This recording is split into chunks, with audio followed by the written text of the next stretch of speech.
Welcome to Week and Geek, your new comics preview for December 31st. I'm Mike Ortiz. And I'm Chris Brown. What do you got? Small week this week. It is a small week this week, and I'm behind on nearly everything I was supposed to be reading. So I picked a lot of new books, too. I've got Guardians of the Galaxy here. This looks like a pretty sweet cover. You got, Star-Lord, Gamora, and Angela on the cover. I kind of like the fact that she's just integrated into the Marvel Universe. Yeah.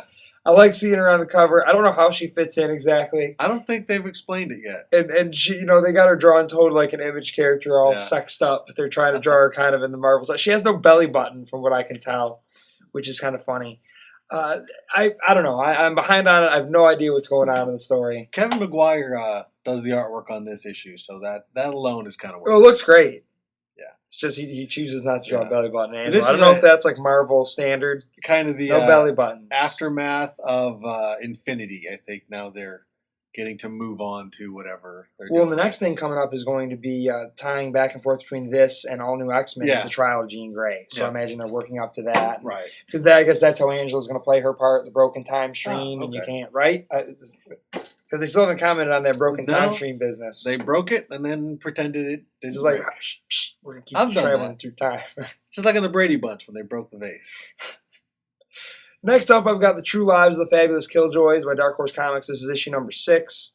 I'm about an issue or two behind on this. I'm not really sure what's going on, but it's kind of an apocalypse where a band plays in. There's sort of a big brother kind of entity watching, but there's these shadowy men in white costumes sort of that are grabbing people. It's really bizarre, but I like the kind of postmodern feel, the rock and roll with the apocalypse and the DJ that's sort of the voice of the people kind of thing. I don't know. That sort of appeals. It's all the various genres of my life mashed into one, with the DJ from Warriors going down 5th Street, head up north, baby.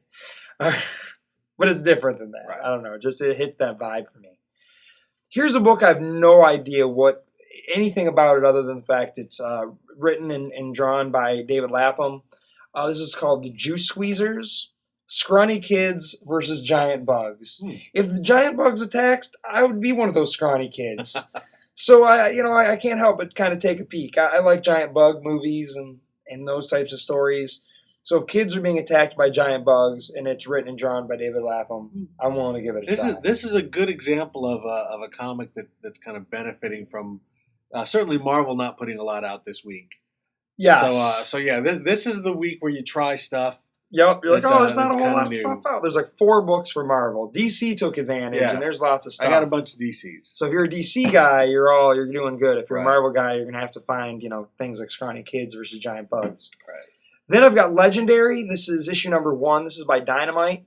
This is taking all of their kind of licensed pulpy characters and doing steampunk adventures. Cool. So you've got Kato and the Green Hornet. I believe one of them's Red Sonja. Looks like, is that Vampirella? Vampirella's in there, I think.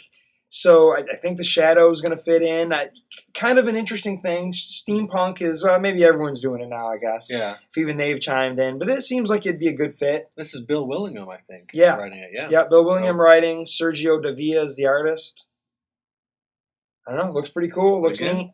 I'm not super into the steampunk thing, but I'm willing to give it a try. Right. There's nothing out this week. Yeah. You can try all kinds of stuff. Good week to try stuff.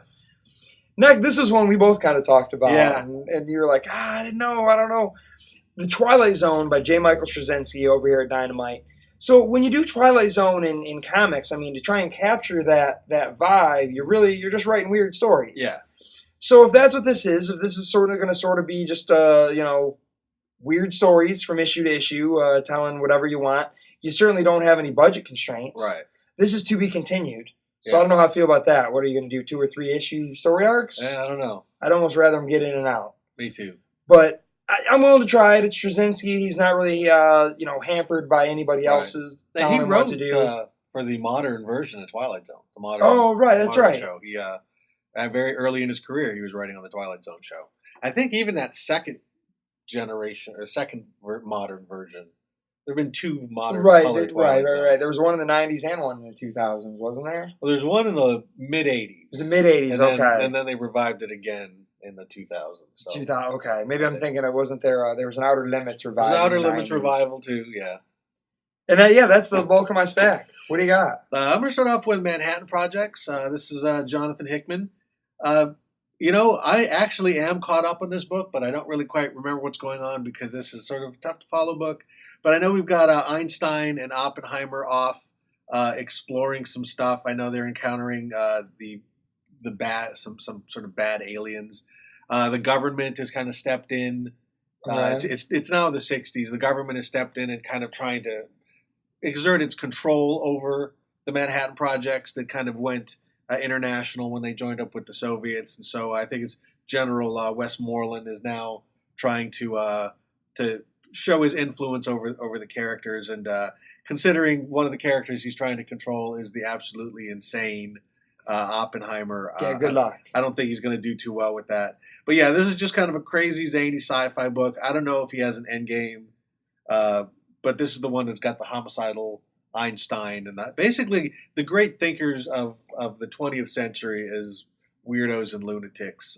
But still, a lot of fun stuff. I may not remember what's happening from issue to issue, but while you're reading it, you're going, this is crazy-ass stuff. Next up is The Star Wars, issue 0. They're taking a month off. Okay. A little bit of a break to get kind of caught up on the artwork because it's very photorealistic artwork. So this is a 0 issue. This is a behind the scenes. This is showing some of the character designs, the evolution. This is basically the DVD bonus features for this storyline. Some of the variant covers, and really just kind of a little bit of art, a little bit of how they sort of developed this idea, which I think is actually almost as interesting as the story itself. Sure. Because this is a really cool idea, and going back to the original script. So they're taking a little bit of a break. Of course, this is a book that I am caught up on.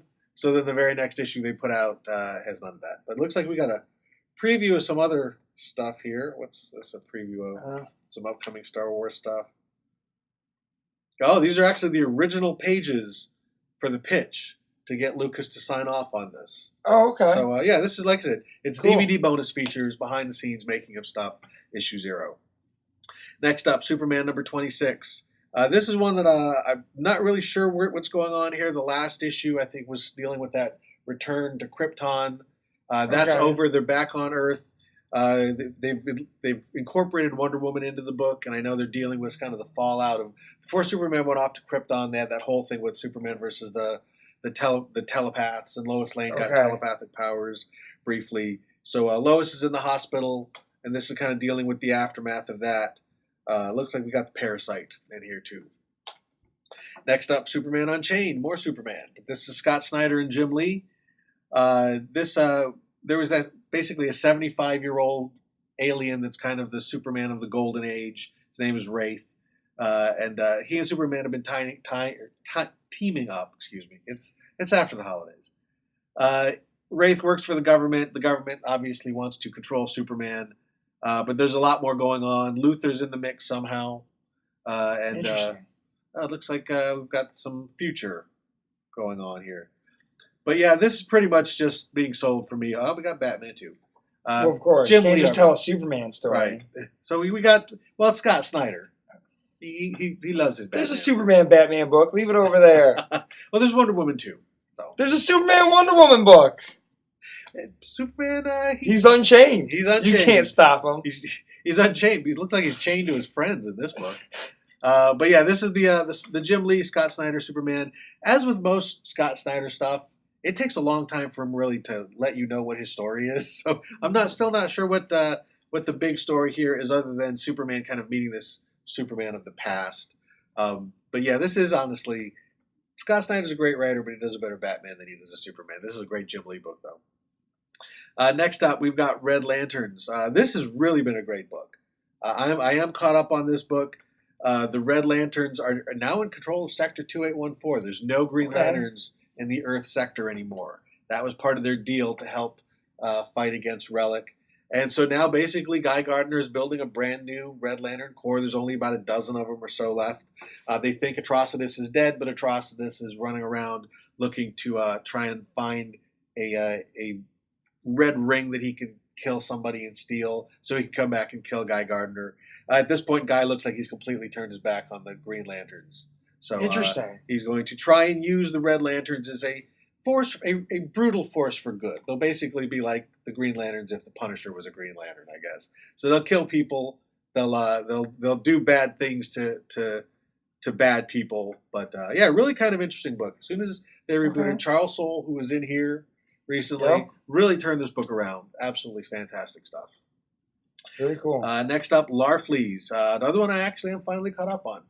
So you said you liked that book. That's kind of a funny book. It's funny, but it's actually got kind of a clever storyline going on. Larfleeze, all of the rest of the Orange Lantern Corps were constructs of people he had killed. Okay. And then this character has resurrected, some of his constructs, and now they have Orange Lantern rings, and they're taking their revenge on Larfleeze. But now Larfleeze is the Orange Power Battery, so they can't kill him, or they won't have access to the orange power. So they took his ring, and he can't do anything without the ring, even though he still has the power. So they're making him a slave and a living power battery and extracting revenge and torturing him. And of course, this is all going to come back and bite them in the ass at some point. We're also getting their name's not on the cover of the book, right? But as he's doing this, he's hallucinating, and we're getting more of his past. So they're actually filling in the gaps of Larfleeze's history, which is pretty cool. And then there's another storyline going on, kind of a big, more cosmic-y thing with. They seem to be kind of almost parodies of the Endless characters from Sandman. Okay. They're not quite as spot on, but they're this family of incredibly powerful ancient beings. One of them is kind of despair and is very depressing and makes people depressed everywhere she goes. And there's a subplot going on with that, and I'm not really sure what's going on in that subplot. But the main part of this is just Larfleeze and the rest of the Orange Lanterns and lots of fun torture and comedy from Keith Giffen and J.M. DeMatteis. I think that's how you pronounce his name. That's my stack. All right, well, the top of my stack, this is one this seemed to be lost to the breezes. Yeah. This was a book that I received in Ash Can at a Wizard World 10 years ago. Maybe 6 years ago. Wow. Maybe longer. I don't know. It was a very, very long time ago. This is a book called Revelations by Paul Jenkins and Humberto Ramos. It is about a murder at the Vatican, and then someone goes to kind of investigate. Now, I do not remember the art being inked in this way, or, at least colored in this way. It kind of looks a little, painted, kind of, but it's not. I mean, it was, pencils and inks by Humberto Ramos. Looks absolutely incredible. Cool. I'm really intrigued by this. This was a story I was looking forward to reading all those years ago. I wonder if there's any kind of a date in here, a previous date. Not seeing anything. But yeah, it really makes me wish I could not find that ash can that I had all those years ago. But should be cool. Ramos looks like just beautiful artwork here. Really, really cool stuff. His kind of quirky style, but sort of in a painted fashion, which perhaps, fit the story of a murder in the Vatican. So check that one out on your light week. Alrighty. The top of my stack is actually kind of a go-to. It's New Avengers number 13. Again, Jonathan Hickman. For a small week, Hickman's got 2 books in there. And this is basically the Illuminati, as we've said many times before. This is, Reed Richards and Black Panther, Professor X is dead, so that can't count. Black Bolt. Basically, it's Iron Man is Cap in there. Cap left Cap was. Doctor Strange is in there. Cap, they wiped his mind. Got artwork by Simone Bianchi. This is New Avengers was tying in very, very strongly into Infinity, right? And now it's tying into Inhumanity. So this is we got Black Bolt on the cover. Black Bolt was one of the members of this group, and of course now he's triggered his Terrigen bomb across the world, and now there are Inhumans popping up everywhere. And I'm sure this is how this New Avengers team is going to be dealing with that. Although it looks like there's a lot of dimension hopping too. Hickman has been telling a big story with his Avengers books, and this is a kind of a key piece in that. It's really in a light week with not a lot of stuff standing out. This is the go-to because I've just really become completely engrossed by this big, epic, cosmic story that Hickman is telling, where planets are dying, and this is how comic book cosmic. Really, really. I mean, I love what he did on the FF. I think he's stepping it up a notch, making it even bigger. So as I've said many times, I'm totally in on his run on the Avengers. Right on. Well, with that, That is your relatively short Week in Geek. And have a Happy New Year. Oh, yeah, have a very Happy New Year. It's New Year's Eve, isn't it? Yeah, it's New Year's Eve. Yeah, Happy New Year, everybody. Don't get too drunk. Yeah, see you next year. Don't get too loaded up on your comics and go out driving. Just be careful.